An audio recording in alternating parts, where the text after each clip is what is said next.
Hi everybody, it's Miss Lorenz. I'm going to talk about lesson 7.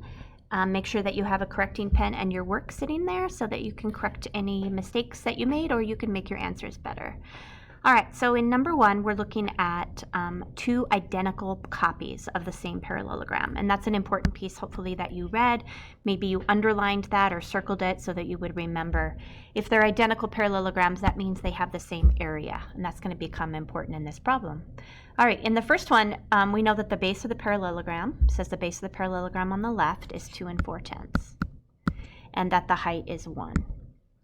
So if we multiply base times height, which we know is what we do to find the area of a parallelogram, then we end up with 2 4/10 square centimeters. So I'm going to draw an arrow to that squared symbol on the centimeters because I want to talk about that in a second.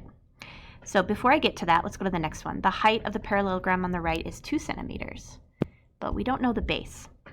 But what we do know is we know the area, because remember they're identical parallelograms, and so they have the same area. So we're going to multiply 2 times some number. That's what we use the x for. And it's really why we're using the dot to represent multiplication, because we're going to get confused this year with using a lot of x's. So 2 times some number is 2 4/10. Or I like to say, when I multiply, I like to say in my head, groups of. So 2 groups of what would equal 2 4/10? Well, would be half of 2 4/10, or 1 2/10.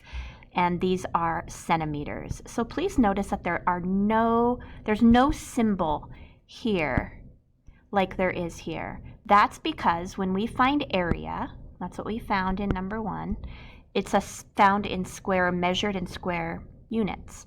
This is just the length of the base. And so it is just measured in, it's a one-dimensional attribute.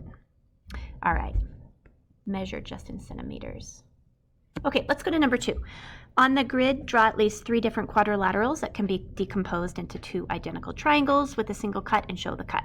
All right, so I drew 2 parallelograms.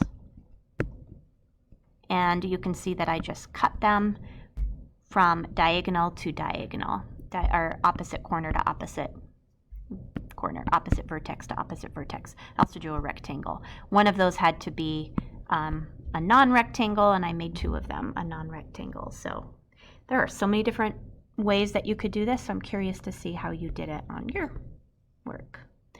All right, so here we're finding the area of each of these parallelograms, or we're finding the height, or we're finding the base. So given the information, so in the first one we have to find the area. Parallelogram has a base of 9 and a corresponding height of 2/3.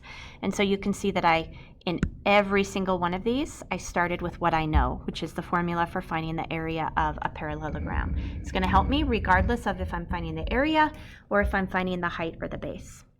So I'm going to take 9, that's my base, times 2/3.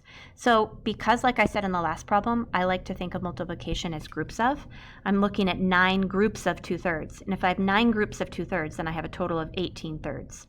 18/3 is also known as 6. And because we're talking about area, those are square units. In the second one, we're looking for height. So we're given that the base is 9 and that the area is 12.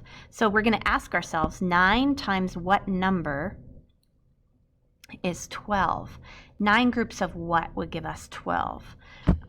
Well, 9 groups of 12 ninths would give us 12. And another name for 12 ninths is 1 1/3.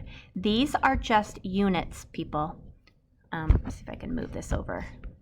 These are just units. No, I can't move it over. So there is no symbol right there with the units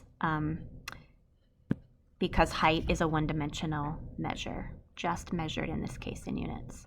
All right, and the last one, a parallelogram has an area of 7 units, so we're given the area.